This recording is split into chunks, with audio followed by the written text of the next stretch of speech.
we'll get started. Introducing Mary over here.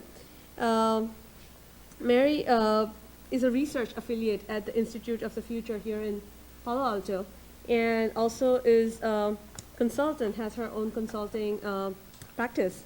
And she basically led the product management at the LifeMasters Supported SelfCare, a disease management company, in the StayWell Health Management, a wellness company that acquired LifeMasters. So she's going to talk today about opportunities to go beyond working with highly motivated and engaged health consumers and creating solutions for self-care. Great. Okay, Thanks. thank you. Thanks. Hi, everybody. I want to share a little bit with you about some of the work I've been doing for the past few years. And I'm going to talk a little bit about current context for behavior change. What are things that are happening now that can influence how we design for behavior change? As you noted by the name of the talk, I'm really hoping that this is focused on every person, every man, and not just focused on that end of the spectrum that's extremely highly motivated. Most of my work has been in working with chronically ill individuals, and what you'll find is that being sick is kind of a drag. So sometimes it's hard to be motivated to do the right thing for yourself, and it's hard to do the right thing generally. So I'm looking to you as tool builders, as people who are helping people interact with tools to make it easier for the bulk of the population. I'm going to talk a little bit about the current context, and I'll say more about what I mean by that. And then I'm going to talk about behavior change with regard to 3 areas: motivation, capacity, and environment. It's very similar to other models that you've probably heard about behavior change. I'm going to define it a little bit. I'm going to talk about how health plans and employers approach those 3 components in the context of the programs that they deliver around health, and where are the opportunities to improve. And I guess what I'm offering to you is a conversation around those opportunities, and where is there a chance to do something different and better. So my background, let me get my water. My background, I was at Institute for the Future after I finished my public health degree, and was there for many, many years. I did a lot of work on consumers and technology, a lot of work around how using computers was going to make it more possible for health consumers to be more engaged in their health because they'd have more information. And this was in the mid to late 90s. I then went to LifeMasters, which was a disease management company, and I spent a long time there building behavior change programs.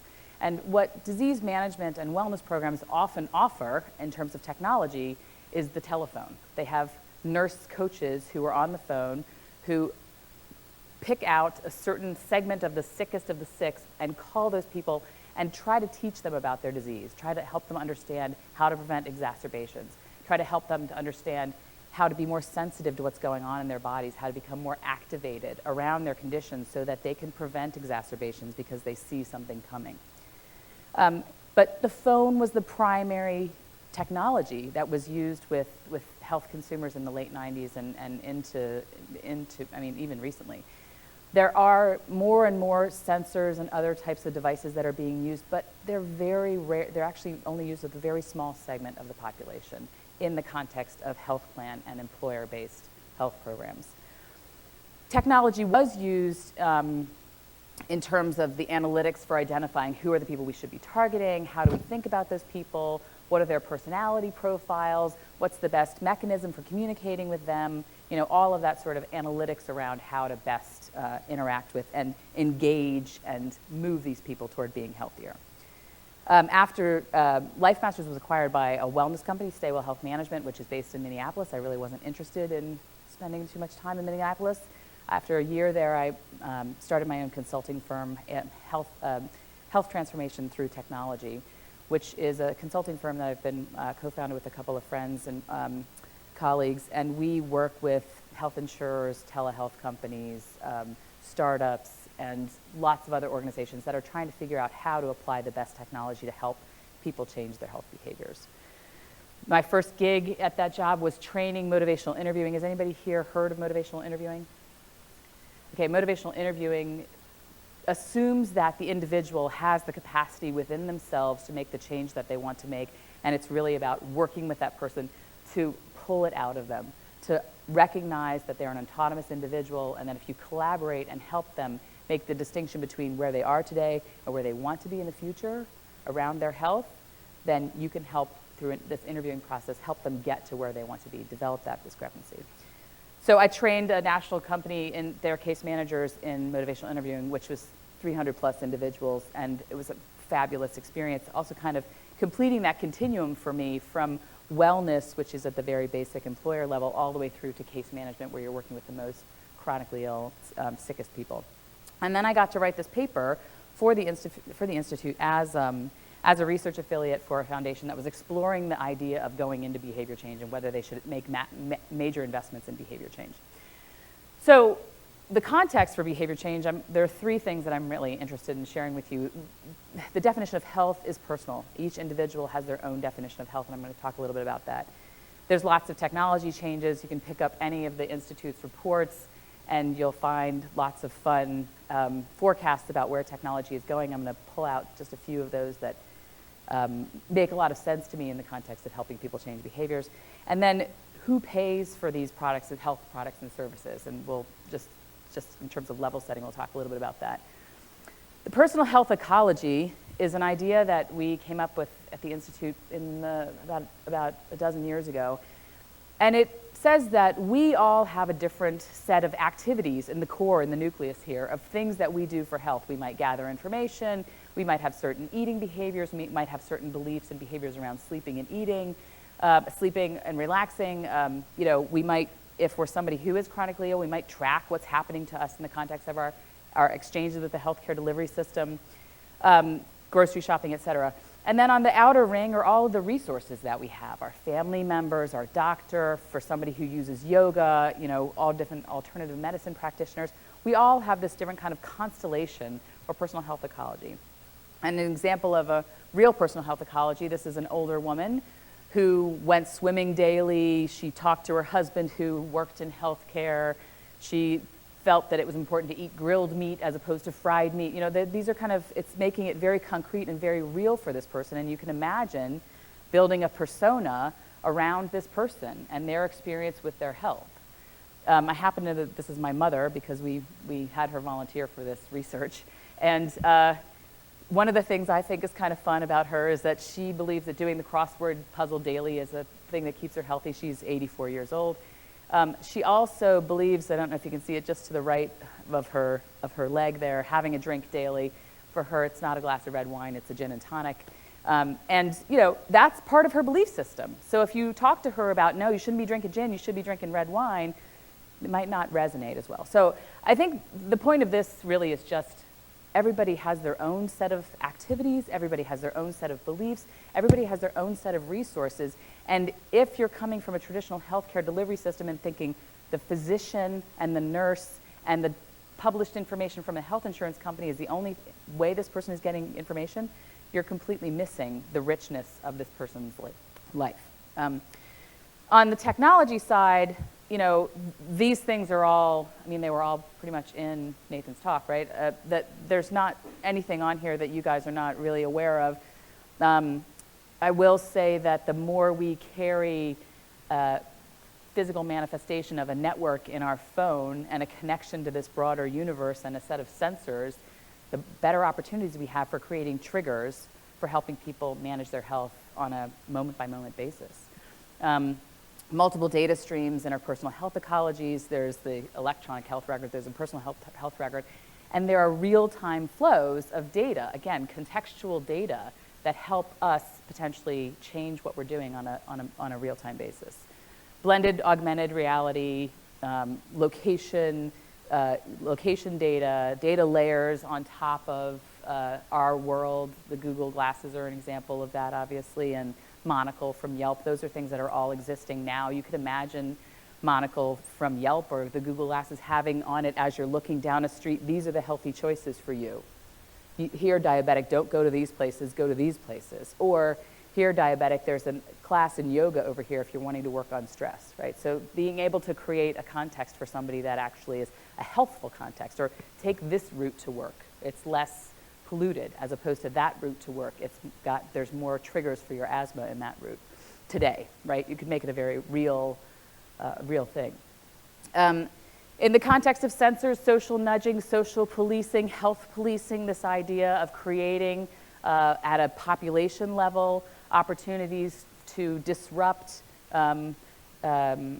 riots, to disrupt problems when there's certain behaviors where we start to see clusters of people coming together and potentially, particularly in the context of war, there's been several studies that have been done where Army folks had identified that, you know, if people are starting to gather and there's a potential for disruption in a particular area, if you remove the food vendors, if you notice the patterns of people moving and people are going to food vendors as part of this kind of preparation or as part of the thing that they're doing when they're at the riot, if you get the food vendors out of there, people are more likely to go home after a shorter period of time because they get hungry, right? So it's watching that pattern of behavior and pattern of movement and creating the opportunity to nudge people in the right direction is what we're talking about. Internet of Things, you know, things becoming real. Our refrigerator saying, "Are you sure you want to open me? You know, you've been here 4 times." You know, the old Robin Williams joke of the scale being in front of the refrigerator and saying, "I'm not going to unlock because you've gained too much weight."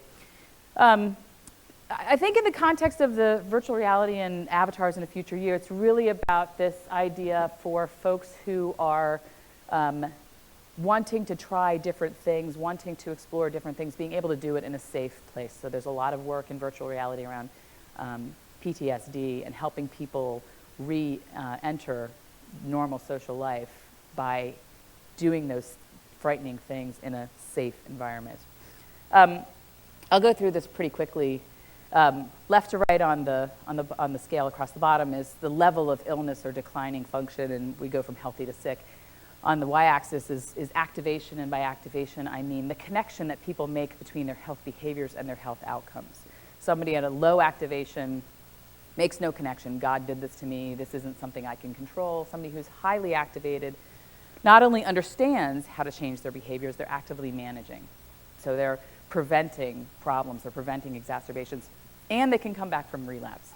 So you have, you know, the quantified self folks who are kind of way up there and kind of off the chart in terms of activation. They're, you know, data narcissists. They're really whack individuals. And don't get me wrong, I have a lot of friends who are doing this, but it is a very unusual segment of society.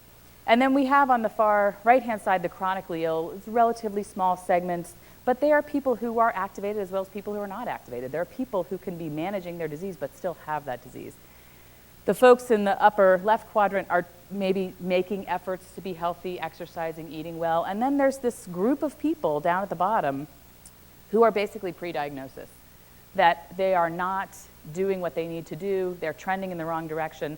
They may not be aware of that, and they may very well be in denial about it. So how do these folks get paid for? Well, the chronically ill, most of their stuff gets managed by health insurance. For those folks who are in the high activated area who are buying products and services for health and wellness, the bulk of that's being paid for out of pocket, direct to consumer, over the counter. And then employers cover the entire population because employers pay for wellness services for their population. They pay for health insurance for their population, right? So employers really are interested in everyone and everything. And if you think about emotional states for these different parts of the different quadrants, we've got the folks trying to maintain control, working to get a handle on it, those who are unaware, and those who are overwhelmed. And they all have different needs. They all have different, there's different opportunities to work with all these different folks in different ways. So behavior change. Who's good at behavior change?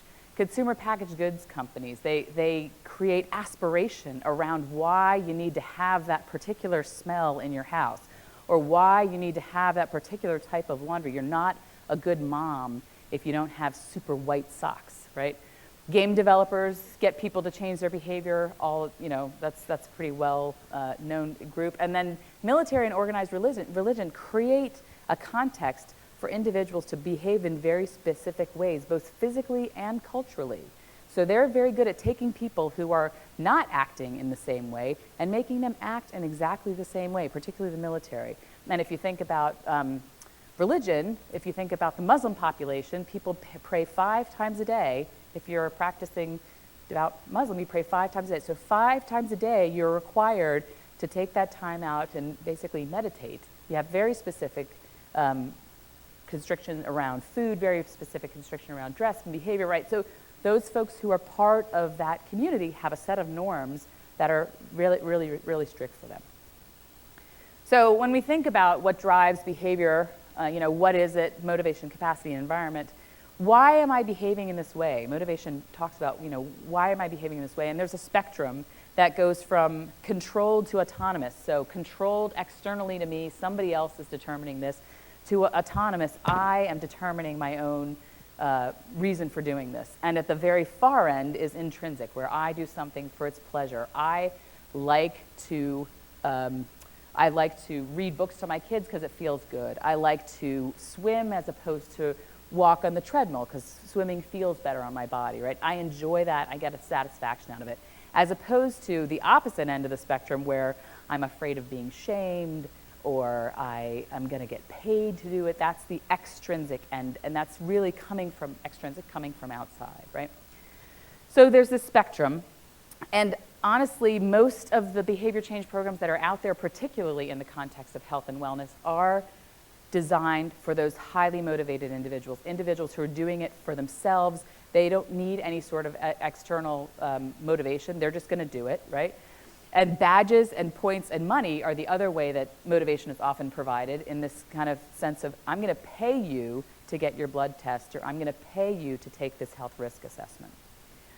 So in the world of health plans and employers, they carve out the chronically ill population. They focus on changing, motivating them, and they pretty much offer everybody else crappy experiences in terms of lifestyle programs that are, I don't know if you've experienced, they're just really badly done. The digital offerings are clunky.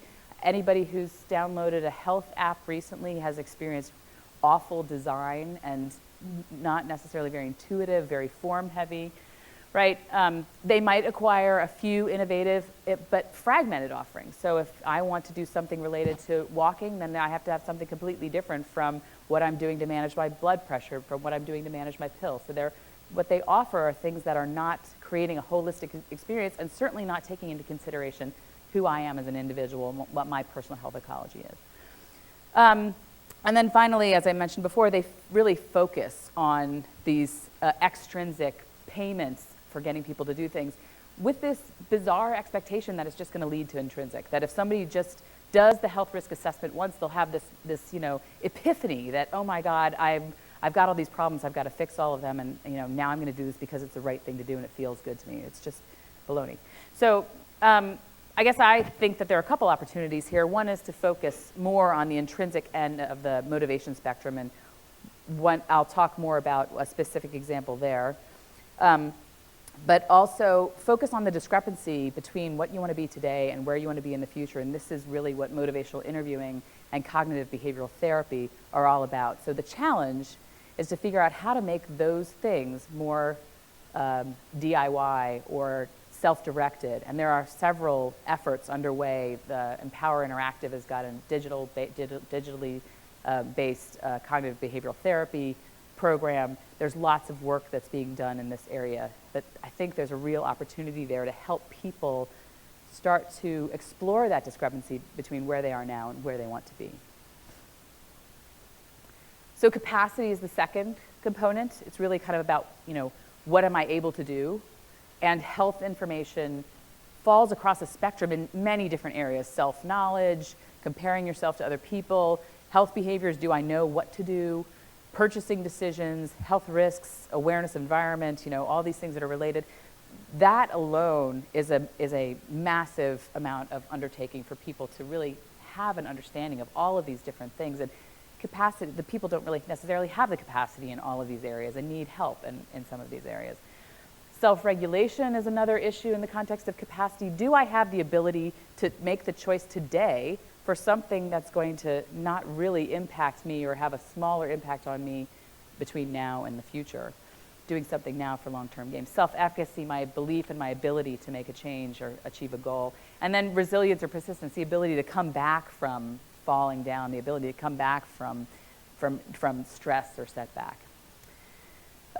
What health plans and employers believe is really just this foie gras method of just shove knowledge down people's throats, provide them brochures of information, paper-based information, badly written, chunks of text is really what people are often provided as a way of, thinking that if somebody has the knowledge, they'll do all the right things. Well, there are smoking doctors, there are fat nurses, there are lots of people who have all the knowledge in the world and are still not doing the right things that they need to do to maintain their health.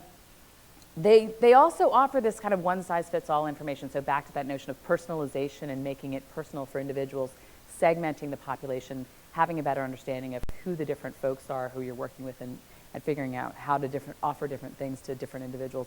And it's also things that people have to seek, as opposed to being able to offer them and meet them where they are, meet them at home, meet them in other parts of their lives, not meeting them on the health insurance website, which I don't know how many people go to their health insurance website other than to find out why my claim did not get paid. I think that the opportunities are in providing context-specific information. Again, that idea of you're going to have a surgery. We know the surgery's coming. Let's provide some information up front so that you can prepare for the surgery. Or you're walking down the street. I mean, more on the future side of this is, creating things that are very specifically context. Geolocation, using geolocation to offer people some of the solutions I mentioned before. Filtering based on profiles. So again, help giving individuals, there are lots of profiles that we have in our lives. We have our Twitter profile, we have our Facebook profile, we have our health insurance profile, we have our education profile.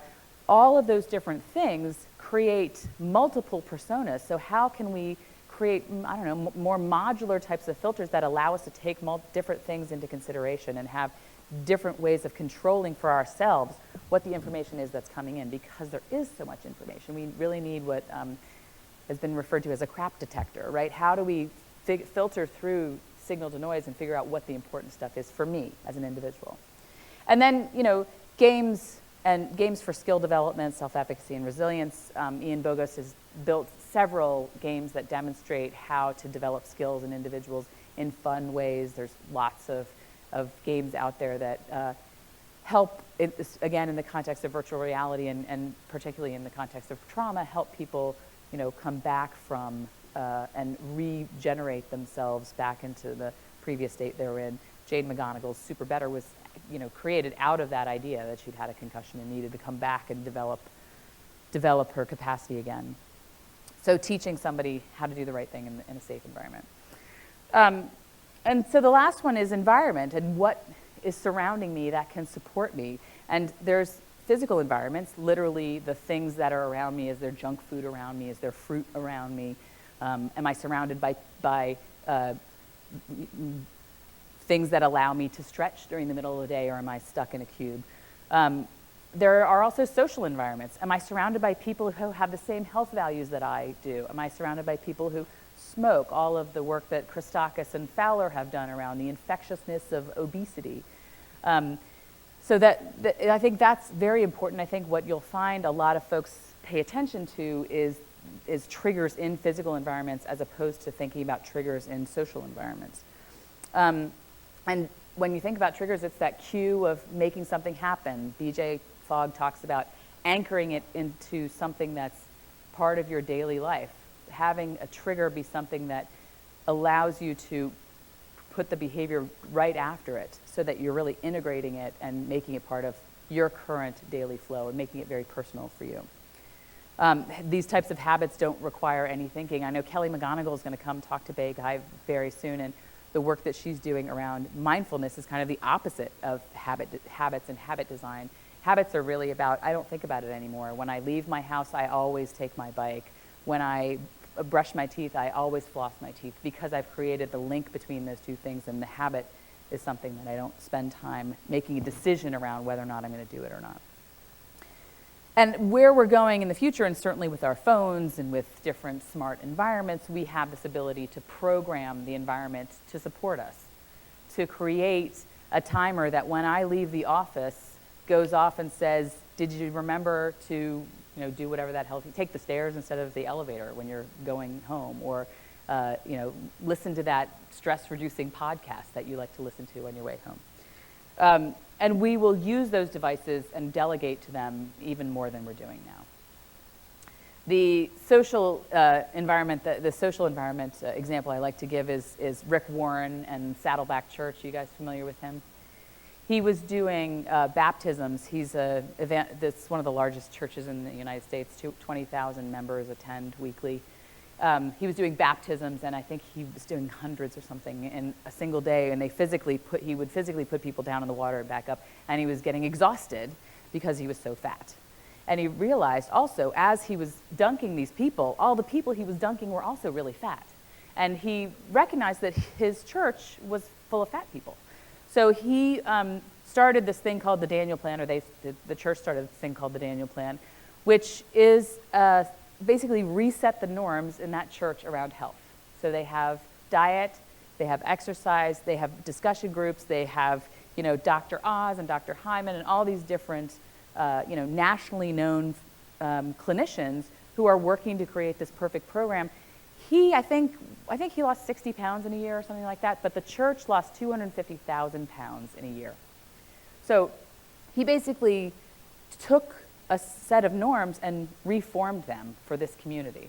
And if you think about, that church actually uses very similar practices to AA, which is when somebody comes into the church, they are mentored and indoctrinated and introduced to the values of the community.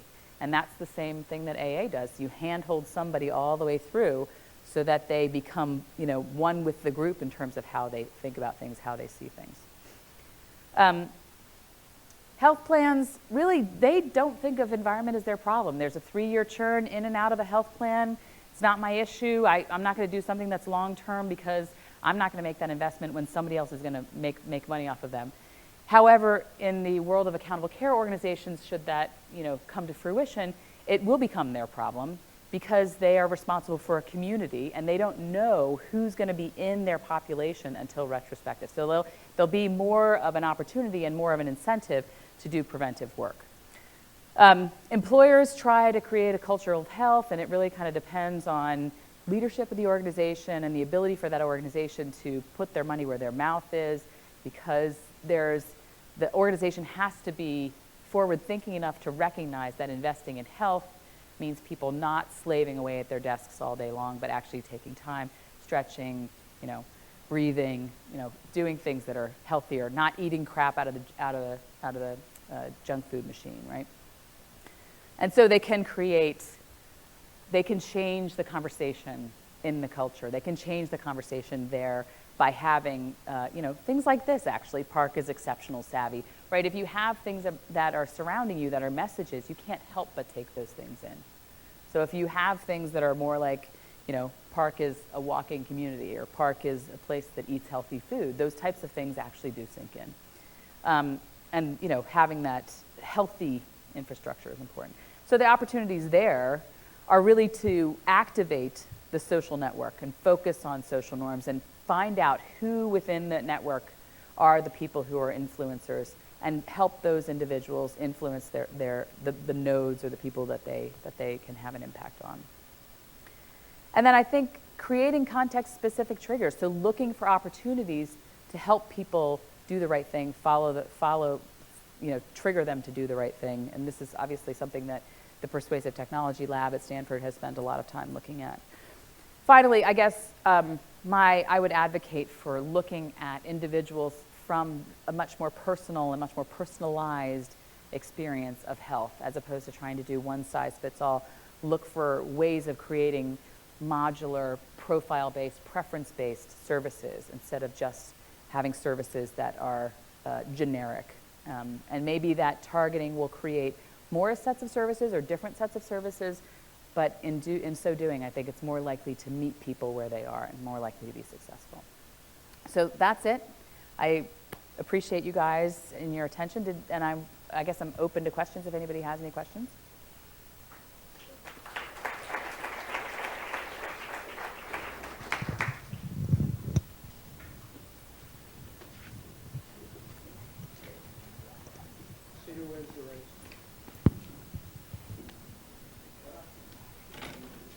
Okay, go ahead. I'll go ahead.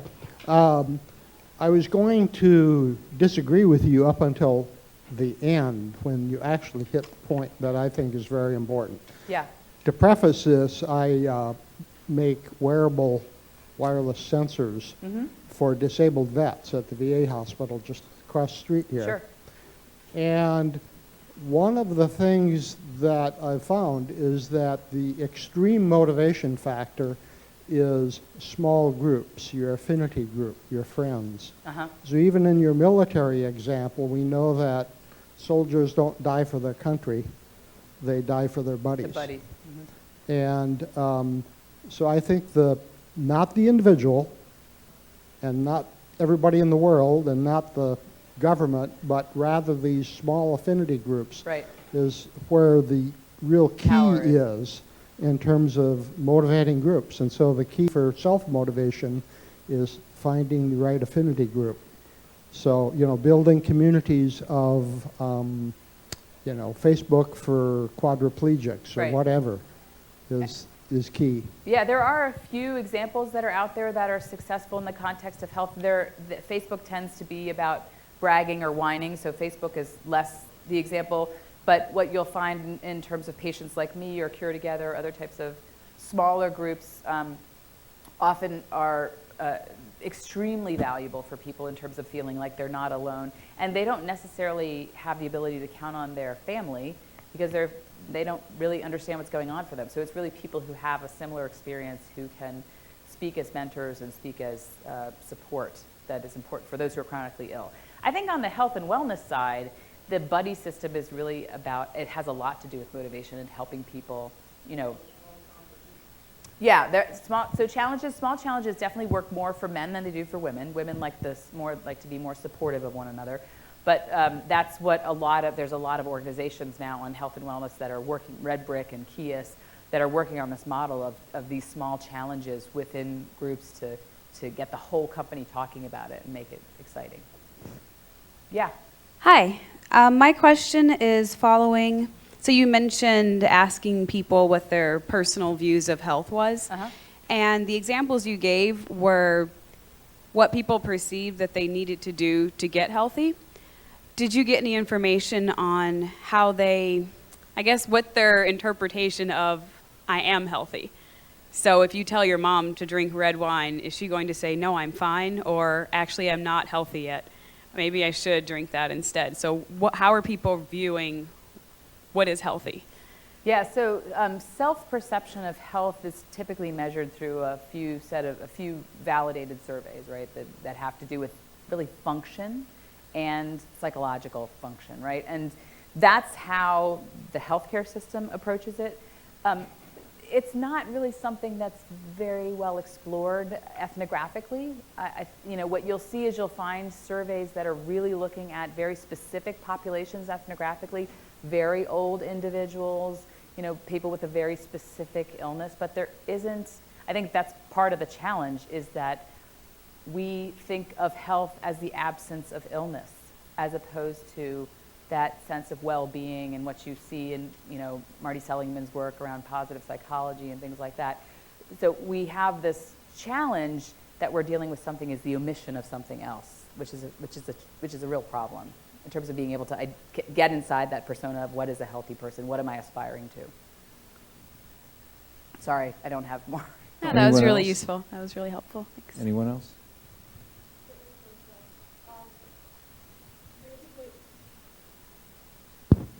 During my thesis research, I realized, and talking to people, to her point, is that for chronically ill people, it's about maintaining wellness.